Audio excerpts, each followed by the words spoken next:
এবার রাজ্যে রাজ্যে ছড়িয়ে থাকা পাক নাগরিকদেরকে শনাক্তকরণের কাজ করতে হবে, একেবারে স্পষ্ট করে দিলেন অমিত শাহ।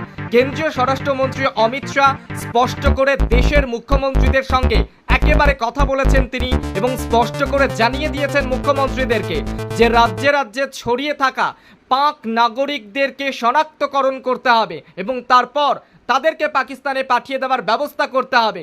সরকারিভাবে এখনো পর্যন্ত এ বিষয়ে মুখ খোলেনি স্বরাষ্ট্র মন্ত্রক বা কেন্দ্রীয় সরকার, যদিও কেন্দ্রীয় সরকারের তরফ থেকে, স্বরাষ্ট্র মন্ত্রকের তরফ থেকে, অমিত শাহের তরফ থেকে রাজ্যের মুখ্যমন্ত্রীদের সঙ্গে এই বিষয়ে কথা বলা হয়েছে বলে একাধিক সংবাদ মাধ্যম দাবি করছে। সূত্রের খবর, সেই কাজ করার জন্য তৎপর হতে হবে রাজ্যের মুখ্যমন্ত্রীদেরকে, এমনও কথা বলেছেন অমিত শাহ, এমনটাই খবর পাওয়া যাচ্ছে। যদিও এখনো পর্যন্ত এ বিষয়ে রাজ্যের মুখ্যমন্ত্রীরা কোনো রকমভাবে কোনো বিবৃতি দেননি, কোনো রকমভাবে মুখও খুলতে চাননি তারা। বাবার একটি কথা মানতে পারিনি আজ পর্যন্ত। বাবা আমাকে বারবার বলতো, তুই অপ্রিয় সত্য কথাগুলো একটু কম বল, আর আউটস্পোকেন এত হওয়ার দরকার নেই। কিন্তু এটা আমি এখনও মানতে পারিনি। হয়ে আসে, এটা আমি ভালোর জন্য বলছি, আমি কাউকে সমালোচনা করার জন্য বলছি না। Because it's a team work, it's a team work. এবং বাংলায় খেলোয়াড়ের অভাব নেই। যে কোনো গ্রামে যান, একটা ফুটবল তো পাবেনি। ফুটবল ক্রিকেট নিয়ে ঘোরাঘুরি করছে। আমি নিজে যদি ফুটবল নাচাতে পারি, তাহলে আপনারা কেন পারেন না ভাই? আমি তো খেলোয়াড় নই, আপনারা তো খেলোয়াড়। আমরা তো ছোটোবেলায় সুইমিংও, আমার বাড়ির সামনে গঙ্গা, সুইমিং করতে যেতে হবে কেন? ওই সাঁতার কাটতাম ছোটোবেলায়, এপার ওপার। গঙ্গার সামনে তো চিরকালই আছি। তো সেরকম আমরা ডাঙ্গুলিও খেলে,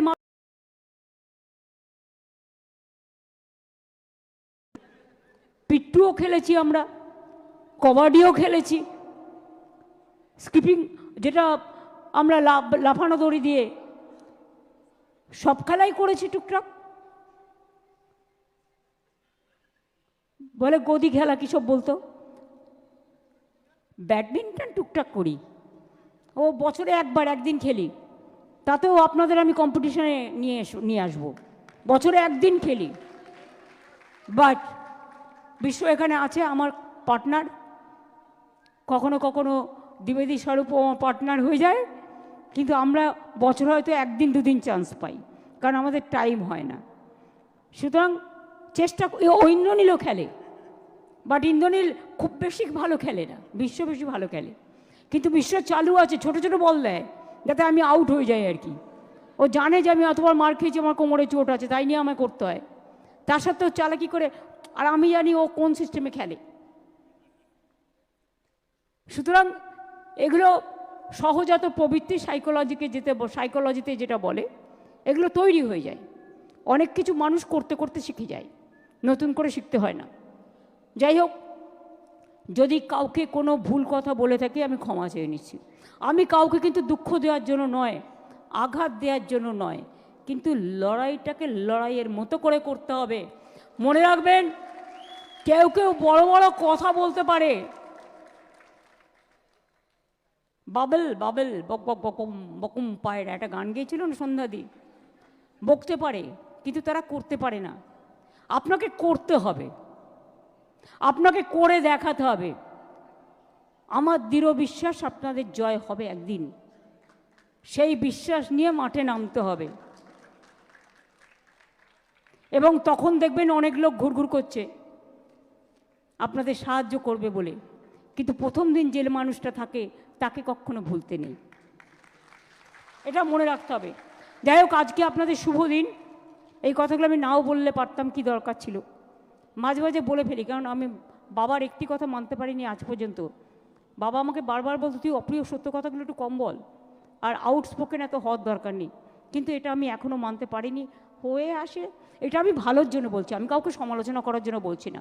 because it's a team work, it's a team work. আমরা কেউ যদি 1%ও করতে পারি কারোর জন্য, তাতে আমরা খুশি হই, নাথিং এলস। খুব ভালো লাগলো আমার যে আপনাদের মেয়েরা আগামী দিন এশিয়া কাপে খেলবে। আপনারা তো আইএসএলে অলরেডি আছেন, আই লিগে চ্যাম্পিয়ন হয়েছে, তাদেরও ডায়মন্ড হারবার মনে হয়।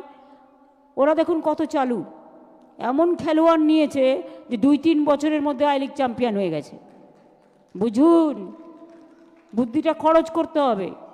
মোহনবাগান এমন এমন খেলোয়াড় নিয়েছে যে সবাইকে হারিয়ে সে তো আইএসএল চ্যাম্পিয়ন হয়েছে ভাই। শুধু দেশের তা নয়, গোয়া আছে, কেরালা আছে, ওরাও তো খেলে ভালো ফুটবল, তা সবাইকে তো হারিয়ে এসছে। সুতরাং ইটস এ ম্যাটার। মোহামেডান আইএসএলে ঢুকেছে, আমি খুশি, কারণ ওরাও পুরনো ক্লাব।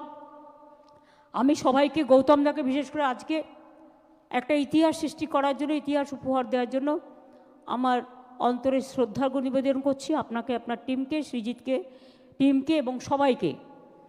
আমি কাকে ডাকি?